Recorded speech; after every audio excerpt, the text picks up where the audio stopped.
Hello guys, welcome back to Dio and Mike Podcast in our Christmas Devotion Edition. Yeah. Nah, kali ini kita akan membahas dengan tema datang dari jauh. Now, kita akan bacakan terlebih dahulu dari kitab Matius pasal yang kedua. Jadi lu bakal baca yang genap, gue yang ganjil lagi ya. Ya, Dari ayat yang pertama sampai ayat yang ke-12. Baik. Sesudah Yesus dilahirkan di Bethlehem di tanah Yudea pada zaman Raja Herodes, datanglah orang-orang Majus dari timur ke Yerusalem. Dan bertanya-tanya, di manakah dia? Raja orang Yahudi yang baru dilahirkan itu. Kami telah melihat bintangnya di timur dan kami datang untuk menyembah dia. Ketika Raja Herodes mendengar hal itu, terkejutlah ia beserta seluruh Yerusalem. Maka dikumpulkannya semua imam kepala dan ahli Taurat bangsa Yahudi. Lalu dimintanya keterangan dari mereka di mana Mesias akan dilahirkan. Dan mereka berkata kepadanya, di Bethlehem, di tanah Yudea, karena demikianlah ada tertulis dalam kitab Nabi. Dan engkau Bethlehem, tanah Yehuda, engkau sekali-sekali bukanlah yang terkecil di antara mereka yang memerintah Yehuda. Karena daripada mula akan bangkit seorang pemimpin yang akan menggembalakan umatku Israel. Lalu dengan diam-diam Herodes memanggil orang-orang Majus itu dan dengan teliti bertanya kepada mereka kapan bintang itu tampak.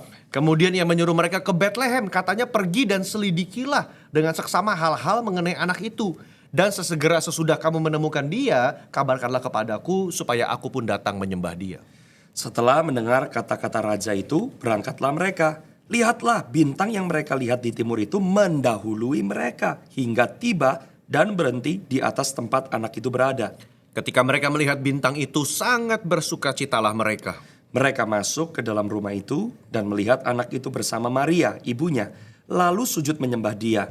Mereka pun membuka tempat harta bendanya dan mempersembahkan persembahan kepadanya, yaitu emas, dupa, dan mur. Dan karena diperingatkan dalam mimpi supaya jangan kembali kepada Herodes, maka pulanglah mereka ke negerinya melalui jalan lain. Nah, sekarang gue mau nanya dulu nih, Yo. Pertama, orang-orang Majus itu siapa? Dan kira-kira waktu mereka datang karena mereka membaca kitab Nabi, kira-kira ekspektasi mereka apa ya?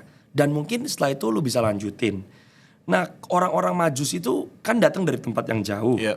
Tapi karena mereka mengikuti sebuah tanda, mungkin gak convenient, melewati perjalanan yang susah, tapi worth it gitu loh. Nah, mungkin kira-kira jelasin dulu nih, orang Majus itu siapa, kira-kira ekspektasi mereka itu apa, dan kenapa mereka yang gak kenal Tuhan bisa bilang bahwa perjumpaan mereka dengan Yesus itu worth it.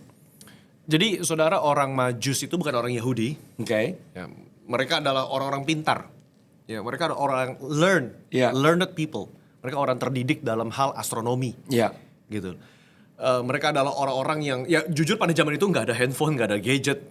So they spend their time looking at the skies. Reading the stars. Reading the constellation. Beda ya, astronomi sama astrologi. Nah, beda. ini bukan astrologi nih. Orang-orang Majus ini, yang by the way sih nggak disebutin ada 3 ya. Nggak disebut 3. Tapi kita suka familiarnya karena dari kecil kalau liatin drama Natal tuh 3 orang Majus. Karena mungkin 3 persembahan. Ya karena 3 persembahan ya. Yeah. Tapi so, orang-orang Majus, mereka adalah orang-orang terdidik gitu loh. Dan mereka membaca bintang. Mereka ada orang yang ahli membaca bintang. Iya.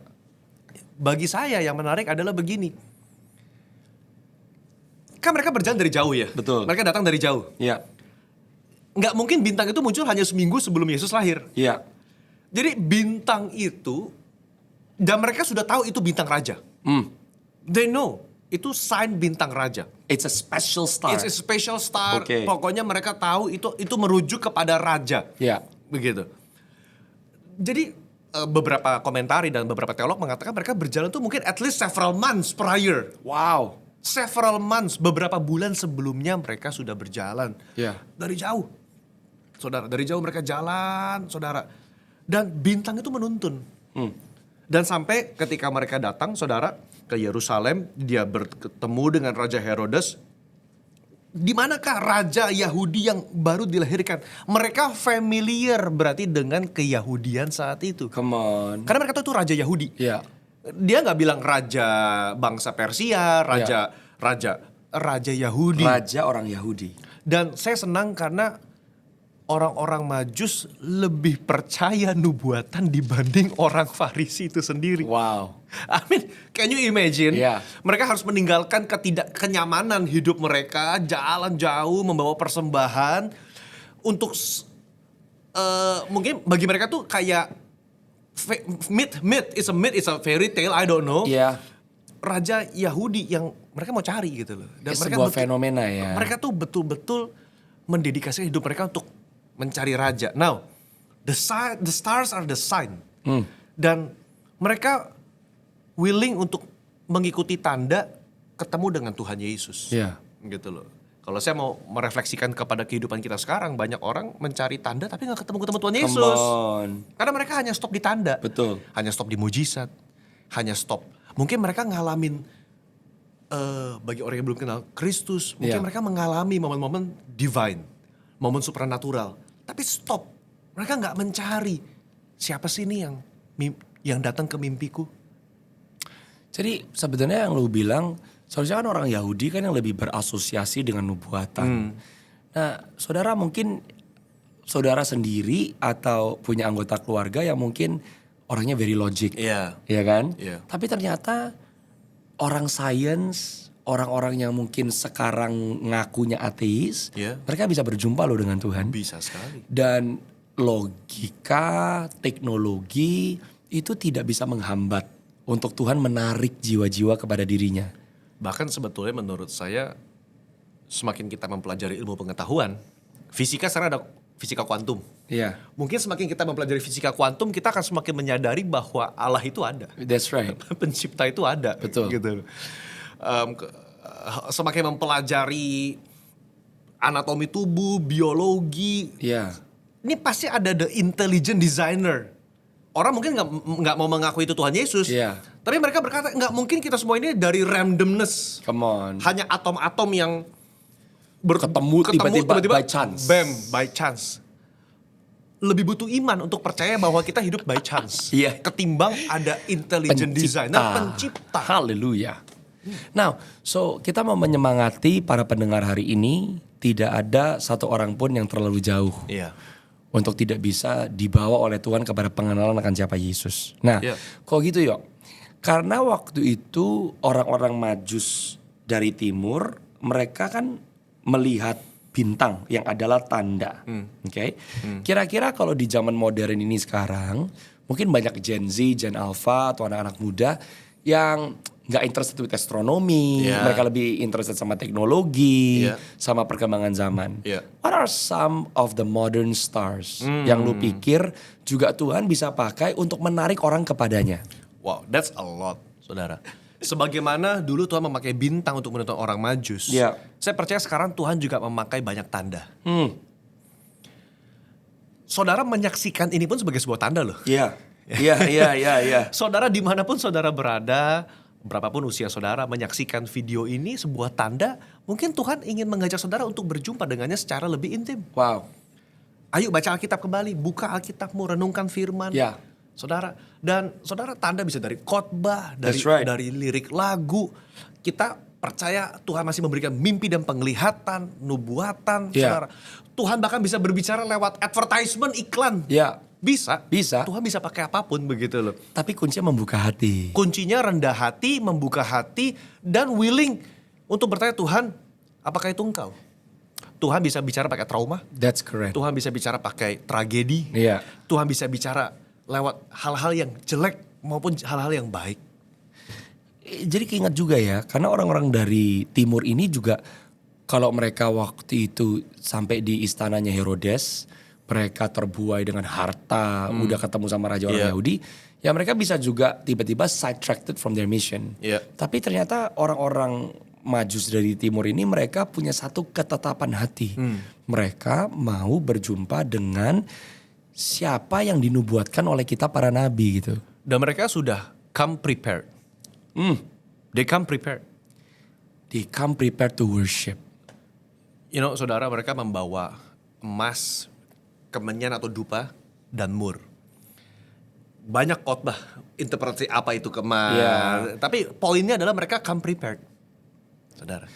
Mereka datang bukan untuk menerima sesuatu, mereka datang untuk memberikan sesuatu. Bagi kita yang sudah percaya, jadikan momen Natal ini sebagai momen di mana kita merenungkan sudah 1 tahun nih 2025. What have you given? What have you given to the Lord. To the King of Kings. Itu It kayaknya, must be precious. It must be precious. Karena emas, mur, kemenyan itu barang-barang trading commodities. Barang mahal. Gini loh, mungkin tadi banyak orang yang berpikir gue udah coba cari Tuhan, gue udah coba berdoa, gue udah datang ibadah, tapi gue gak ketemu Tuhan. Mungkin karena intensi kita untuk ketemu Tuhan bukan untuk ketemu Tuhannya sih. Intensi kita untuk ketemu Tuhan supaya kita bisa dapat sesuatu. Iya. Saudara, di tengah-tengah kepahitan saudara, kekecewaan saudara, di tengah-tengah saudara mungkin datang ke gereja pun seperti kata Mike tadi mau dapat sesuatu. Yeah. Saya percaya Tuhan bisa menggunakan segala cara Amen. untuk berjumpa dan berbicara dengan teman-teman. Yes. So just keep an open heart. Open your heart. Open your heart. Doa sekarang, Tuhan Yesus, I wanna meet with you. I wanna see you. Mungkin secara logika kita susah nih. Yeah. Tuhan, saya gak percaya Tuhan ada. But I wanna know if you're real. Yeah. That is enough. That is enough. Sebuah invitation untuk Tuhan masuk dalam hati teman-teman. Dan dia akan berbicara. Nah, ketika dia masuk, dia ketuk pintu hati teman-teman. Will you open the door? Jangan tolak. Okay, last question before we end this devotion. Time of devotion. Now, can you share a brief testimony? What tanda kutip ya star recently yang Tuhan pakai, entah itu lewat orang, keadaan, kejadian, atau lagu that you know God spoke to you, Tuhan sedang menarik lu untuk entah berjumpa dengan dia atau menarik lu kepada sesuatu hal yang dia pengen untuk lu perhatikan gitu. Well, in my case, Tuhan banyak bicara lewat buku. Oke. There is always an impression in my spirit. Oke. Kalau ada sebuah kata-kata yang repetitif yang berulang-ulang selama beberapa bulan, I know that God wants me to focus on that. So God speaks to you a lot through books ya? Through books, words. Entah mungkin statement dari khotbah yang nancep dan stuck in my spirit. Iya. Gitu. Dan juga banyak lewat kejadian dengan istri. Gitu kan, suami istri menajamkan ya. Yeah. Kita saling menajamkan dan kita berdua saling ngelihat Tuhan mau ngomong apa ya lewat kejadian-kejadian yang dialami dalam hidup kita begitu loh. Dan baik Janet, saya, kita saling menafsir gitu loh. Kita saling menginterpretasi apa yang Roh Kudus mau ngomong lewat kejadian-kejadian ini gitu loh. Dan saya selalu ada kata-kata yang mencuat. Selalu. Because you always know that God is always speaking to you. Ya, gitu. Jadi saya ketika baca buku, baca Alkitab, lewat Alkitab, it's a book, it's a divine book. Yeah. Saya terbuka, Tuhan, apa ayat-ayat kata-kata yang Tuhan mau ngomong kepada saya lewat firman yang tertulis, gitu. Always, the Bible is sufficient. Yes. Gitu. Tapi jangan salah, saudara, Roh Kudus pun bisa berbicara lewat firman untuk konteks saudara hari ini. Yeah. Gitu loh. That's powerful. Roh Kudus masih berbicara begitu loh. And because dia bukan Tuhan yang berhenti berbicara. Dia bukan Tuhan yang berhenti berbicara gitu loh. Wow. Jadi kalau saya itu that's my star. That's your star ya. That's my star. And nggak asing because you are also a scholar, right? You are a teacher. That's one of the function that the Lord has given you ya in the body of Christ. Yeah. Jadi kita mau bicara sama teman-teman yang menyaksikan devosi pada hari ini adalah you're not too far to be reached by God. Ya, dan siapapun engkau dimanapun kau berada, scientist, musician, lawyer, apapun. Dan banyak yang akan datang kepada Tuhan dari jauh. Sebab Tuhan tidak terlalu jauh. Well, I hope you're blessed dengan episode Christmas Devotion with Dio and Mike kali ini. Stay tuned because many more will come as we celebrate and remember that Jesus, dia datang untuk kita. Share, subscribe, comment, do DM us. God bless. God bless. See you.